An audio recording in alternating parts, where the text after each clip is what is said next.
सागर के बंडा अस्पताल की गंभीर लापरवाही और आरोप जो अस्पताल पर है वो आपको बताते हैं। नाक की दवा आंखों में डाल दी गई।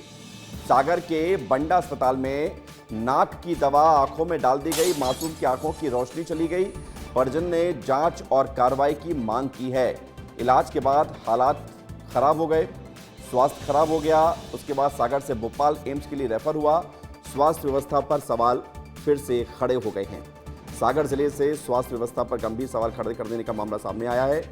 जो नाक में दवा डाली जाती है उसको आंख में डाल दिया गया और आंखों की रोशनी चली गई।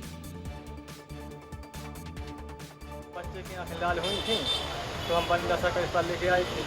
तो वहाँ पे डॉक्टर ने देखा, उसको बोतल लगाई, एक पैरासीटामोल की शीशी दी, एक ड्रॉप दे दी। उससे इन्फेक्शन बन गया आंखों में, उसको ऑक्सीजन चली गया।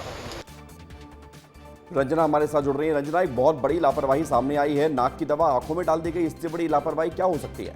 देखिए विवेक, बहुत बड़ी लापरवाही है ये। और यहाँ पर अब जिस तरीके से बच्चे की आंखों की रोशनी चली गई उसके बाद मामला सामने आया है और अब बच्चे को भोपाल एम्स इलाज के लिए भेजा गया है। लेकिन सवाल इस बात को लेकर है कि आखिर जो स्वास्थ्य मंत्री हैं इस पूरे मामले पर क्या कुछ संज्ञान लेते हैं। और सबसे बड़ी बात यह है कि इलाज करने वाले डॉक्टर ने क्या पहले चेक नहीं किया था कि कौन सी दवा वो बच्चों के इलाज के लिए इस्तेमाल कर रहे हैं, या फिर जो नाक की दवा है वो आंखों में क्यों डाल रहे हैं। तो ये गंभीर लापरवाही है और आखिर इतनी बड़ी लापरवाही क्यों की गई। देखिए, सबसे बड़ी बात यही है विवेक की जब ग्रामीण इलाकों में अस्पतालों में इसी तरह से बहुत कैजुअल तरीके से ग्रामीणों का इलाज किया जाता है, वहाँ पर चिकित्सक जो हैं उनकी पदस्थापना भी होती है, तो वो पूरी तरह से इलाज करने के लिए अस्पताल में नहीं पहुँचते हैं। कभी नर्स के भरोसे तो कभी स्टाफ के भरोसे ही जो अस्पताल है वो संचालित होते हैं। लेकिन अभी यहाँ पर देखना होगा कि क्या वाकई डॉक्टर ने उसका इलाज किया है या फिर ऐसे ही नर्स या फिर स्टाफ की तरफ से उसका इलाज या फिर ये जो मरीज को भोपाल रेफर कर दिया गया है, भोपाल एम्स की तरफ रेफर किया गया है।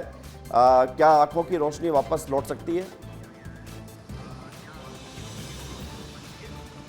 देखिए, अभी तो उपचार की शुरुआत होगी विवेक। उसके बाद यही जब डॉक्टर सामने आएंगे उसके बाद ही कुछ कहना संभव हो पाएगा कि क्या आंखों की रोशनी वापस आ पाएगी या नहीं आ पाएगी, या फिर इस पूरे जिस तरीके से गंभीर ये लापरवाही बरती गई है इसमें बच्चे का बहुत बड़े स्तर पर नुकसान हो गया है। और ऐसी एक लापरवाही नहीं है बल्कि प्रदेश भर में बड़े स्तर पर इस तरीके से ग्रामीण इलाकों में लापरवाही होती है। और देखना यही होगा कि अब स्वास्थ्य मंत्री की तरफ से क्या कुछ एक्शन लिया जाता है और उसके बाद इन लापरवाहियों पर कैसे लगाम लगेगी ये भी देखना बहुत हद तक अभी। बहुत शुक्रिया, धन्यवाद आपका रंजना हमारे साथ जुड़ने के लिए, जानकारी के लिए। रंजना बता रही थी कि अब कैसे पूरा घटनाक्रम सामने आया और कितने गंभीर आरोप अस्पताल प्रबंधन पर लगे हैं।